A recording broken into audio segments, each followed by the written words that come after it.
Ito ang ulam natin sa umaga, itlog at noodles.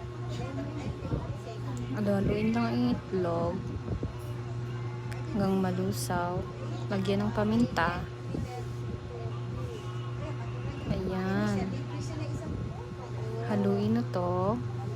Lagyan ng magic sarap or any kahit anong gusto nyong pampalasa.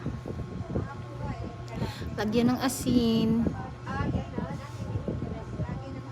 Ayan. Okay. Haluin ito para mahalo lahat ng pampalasa. Tignan ang pinakulong tubig. Ilagay mo na ang pancit noodles. Masarap ito sa umaga. Ayan.